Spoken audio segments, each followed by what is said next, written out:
So Stephon Clark, as you may remember, was fatally shot and killed by Sacramento police officers.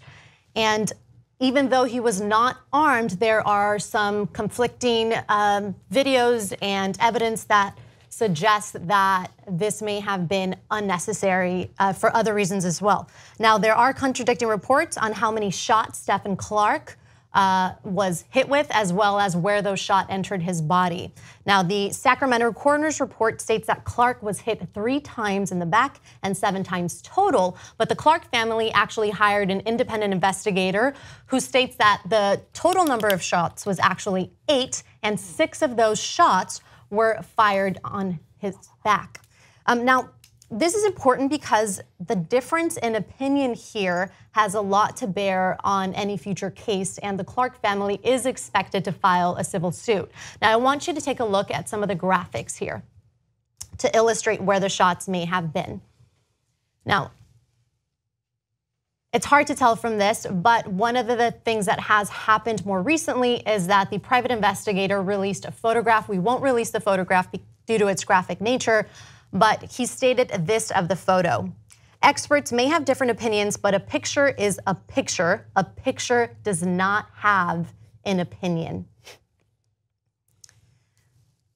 Yeah, they're saying essentially, look, I don't care what these bought and paid for coroners are saying, who are trying to support a certain narrative. In this case, the argument goes, right, that it's supporting a law enforcement narrative.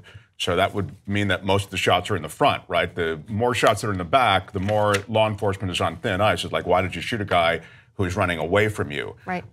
In other words, there's no threat to you if he's running away from you, is the thinking. So in essence, that's why that the private investigator released those photos, that they're damning.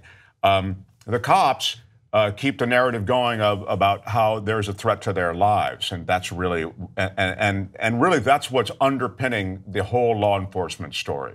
Well, it's what should tell you a lot is the way that the police story continues to change consistently. So that's always the question, which is whose story is remaining consistent and whose story changes.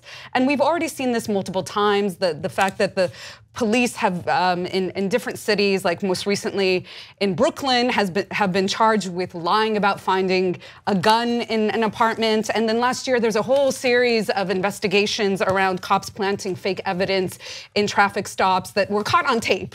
So this is not too inconsistent with how law enforcement has treated mostly Black folks. And it should be said that Dr. Bennet Omalu, and we've talked about this before concerning the Stephon Clark case, comes from very reputable background, a very reputable background. He was the pathologist who was able to identify the brain injuries that led to the brain injuries in NFL players that led to a huge investigation and even a big Hollywood film around this topic. So his story has stayed the same. And I hope that the press isn't won over with the consistently morphing story of the police department. And, you know, Omalu said some really interesting things, which was that the coroners did not take the spinal cord out, which would have been necessary. It would have been tricky, but it would have been necessary to really assess the damages to the body.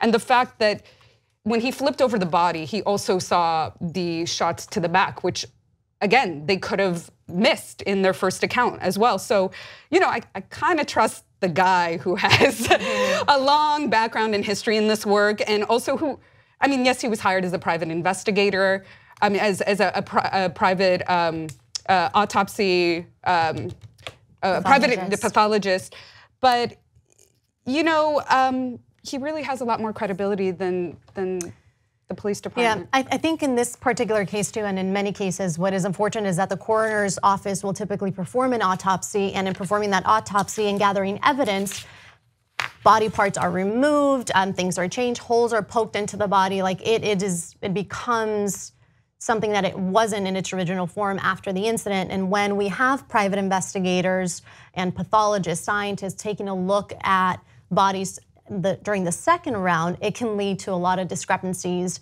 and perhaps errors. So that makes it a bit complicated. I think that that's something that will definitely be discussed more. But I think you're right that the narrative here is what's important. And regardless of whether it was 3 shots or 6 shots in the back, I think when we look at the footage, it's clear that some of this violence may have been completely unnecessary. And the DA there has a lot of questions about her reluctance to bring forth a prosecution. She has a lot of law enforcement money flowing into her campaign. And so that is something that Anne-Marie Schubert's her name. She's a friend of law enforcement, and so reluctant to bring any charges is the argument against these law enforcement officers. And that argument's backed up with a lot of evidence of law enforcement monies flowing into her campaign. So there is more than just some confusion about this. It would appear that there is money affecting this entire narrative as well. 2 easy ways to follow the Young Turks. One is hit the subscribe button down below. Then you're a TYT subscriber. And second is ring the bell. And when you do that on YouTube, you're notified of our videos.